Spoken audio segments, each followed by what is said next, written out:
Watching videos with people telling you how easy Amazon KDPs can really frustrate not just you, but me as well. I've seen plenty of content promising the world, promising thousands of dollars per month, even hundreds of dollars per week. But what is the actual truth?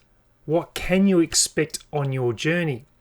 Now, if you are new to Amazon KDP, this video might reach you at the right time. There might be some home truths that I talk about that will really help guide you and set up an expectation of what you can expect with Amazon KDP.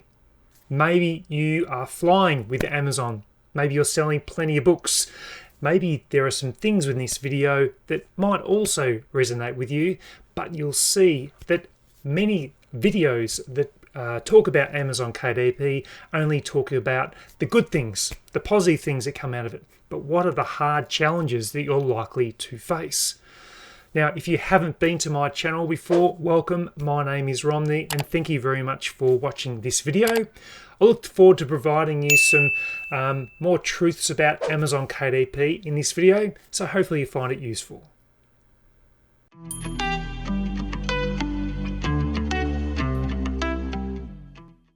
So the best place to start would be the very beginning. What can you expect in your first couple of months, 3 months, 6 months, or even 12 months on Amazon KDP? Well, I'm going to be talking from my own experience here, and I know that a lot of others will share this same experience. For my first 3 months, I made 0 sales. I was really struggling, and I started to consider whether this was even something I should continue doing. It wasn't until the 6-month mark where I started to make some sales, not many, started making a few sales, but the problem was that the amount of money that I was spending on Amazon advertising was outweighing what I was earning in income from the book sales. So I was actually going backwards. And it was again a point in time where it was a real struggle because I was making sales, but I was losing money from the marketing and advertising. So it wasn't until I started to really refine my knowledge of Amazon advertising that I started to actually make some money from my books. So just know that your first few months, 6 months even 12 months is going to be really hard. The benefit of Amazon KDP is that the financial outlay to begin with is very minimal. You can pretty much start Amazon KDP for free, use plenty of different software for free as well. So that was probably the advantage for me starting Amazon KDP, but the disadvantage was that with so many books being uploaded, my book was just going to be another book. And unless I was marketing my book, and again, I had no experience, I didn't know where I should market it, but I knew that I could use Amazon or AMS, Amazon Marketing Services, for the advertising. So I tried it, and unfortunately, I was spending so much money. So I needed to really master that to move forward.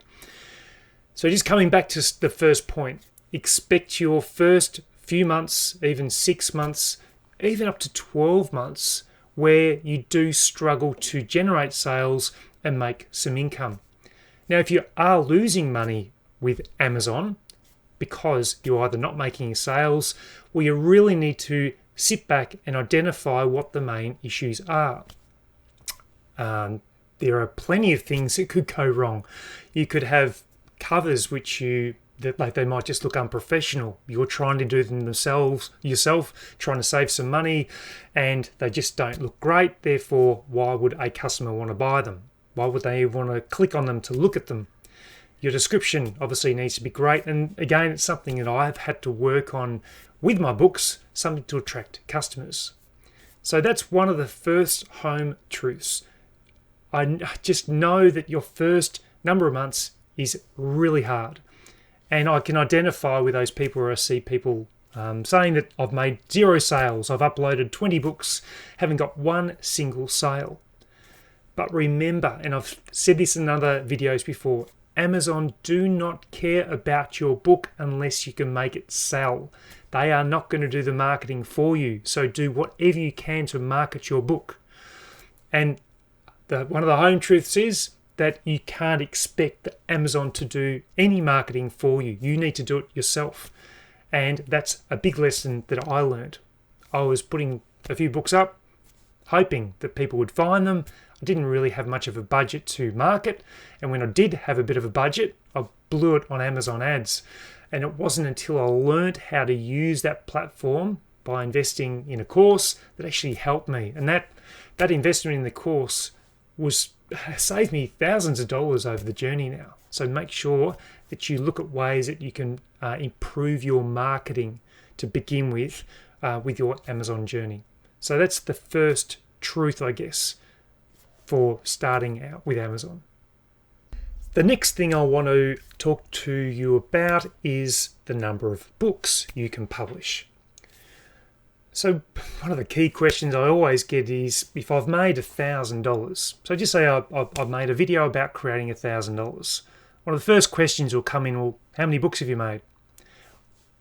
Well, the answer really is, look, that doesn't matter. It doesn't matter how many books I make.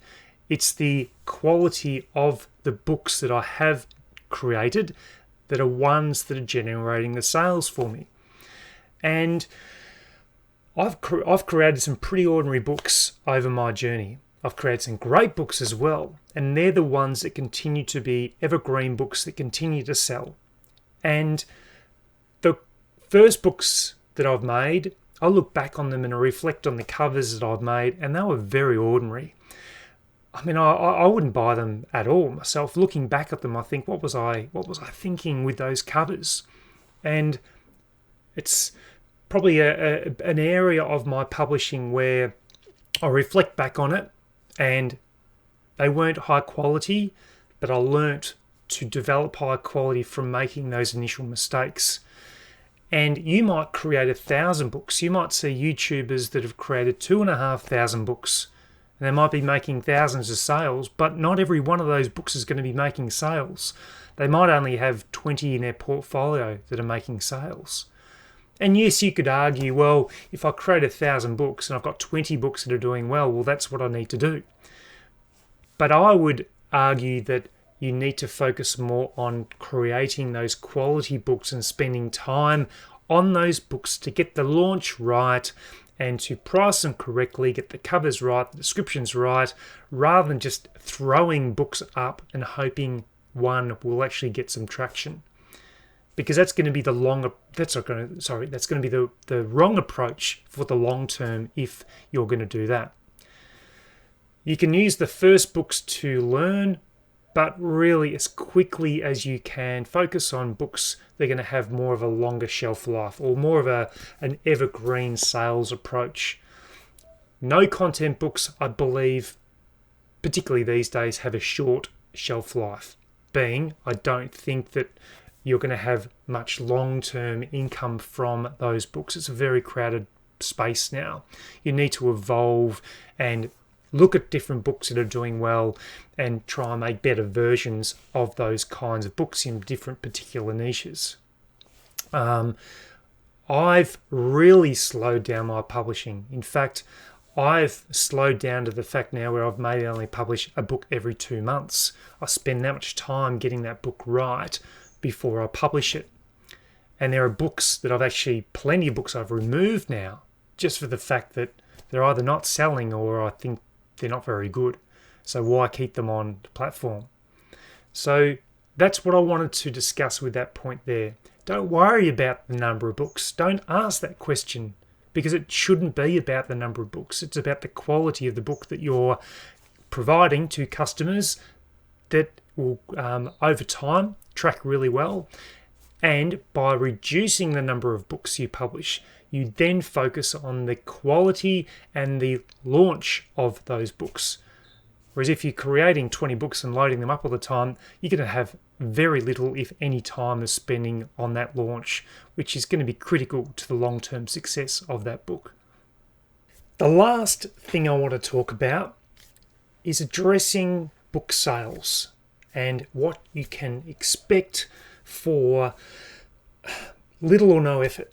So if you're creating a book and you put little or no effort into making that book available for people to see, then you shouldn't expect to make a sale. In fact, it should be an absolute bonus if you get any sales at all, if you do no marketing. And don't be told otherwise. Yes, there might be books that some people have said, oh, look, they sell organically and have done from the very beginning. I've never done any Amazon marketing for them. Well, that's very, very far and few between. So I wouldn't take that advice. My advice is that once you launch a book, you need to do whatever you can, whether that be Amazon advertising, whether that be any Facebook posts, whether you can do a YouTube video about that book. Whatever you can, whatever your budget enables you to do, you need to do it. Because there are thousands of books every day that are being loaded onto Amazon KDP. And unless you have a huge following that you can leverage, then don't expect to sell any books. And the journey is going to be a hard one for you if you continue to create books and not market those books or do any sort of publicity about those books. Because if you created the book right now, and I'm even a customer that might be interested in your book potentially, how am I ever going to find that book unless you let me know about it? So make sure you do everything you can. And again, it's a home truth that I need to tell you, you won't sell any books unless you actually do something about it. I was initially just putting the books up myself, and I thought that because I created the book and I went to the effort of creating the book, and that Amazon was such a big giant of an online bookstore, that I would start to generate sales because my cover looked great, or my keywords, my back-end keywords were good, or I had keywords in my titles. Well, that's only a small component of what you need to do to make that book work. And consider other ways you can load your book. So I've done videos about IngramSpark and about Draft to Digital. Again, it all depends on the kind of books you're creating. But if you create no content books, then you're fighting a hard battle. If you create low content books, then your chances are probably a bit better because the number of people creating those books is probably reduced. Then if you go to high content books, then the field is reduced again. But with those kinds of books, there's more of a financial outlay to get them made. But you need to create that distance between what you're creating and what other, we'll call them competitors, what other authors or self-publishers are making, so you stand out. But I just wanted to make you aware that you do need to do marketing, whether your budget is going to be suitable or not for it. If you don't have a budget, well, be creative of finding ways you can get the sales, to get reviews, and therefore you get traction, because your book won't be sold otherwise. So I just wanted to let you know that it is tough. Amazon KDP is hard work. You can't just expect it to generate a passive income and not do any work apart from creating the book. That's just half the problem, is that people think that once they create the book that it just starts to sell. But that's not, unless you've got some ingenious way that I don't know about, that you can sell books by not marketing them. Well, I'd be interested in knowing what that is. You might get a book that potentially does that, but if you can do that for every single book, I'd love to know what that secret is, and please comment below if every single one of your books sells well and you don't do any marketing. I think everyone would be interested in that. Anyway, I hope this information has been helpful. Yes, it's been a long video, but I just felt that there are some things that you needed to know about, and I just wanted to speak from the heart about my experiences, and I just truthfully want to be able to help you out. I want to make sure you don't go through some of the challenges and false expectations that I went through when I first started too. Anyway, thank you very much for watching. Make sure you give me the thumbs up if you've liked the video, and subscribe, and I look forward to providing more valuable content to you or for you in the future. So until then, catch you later on.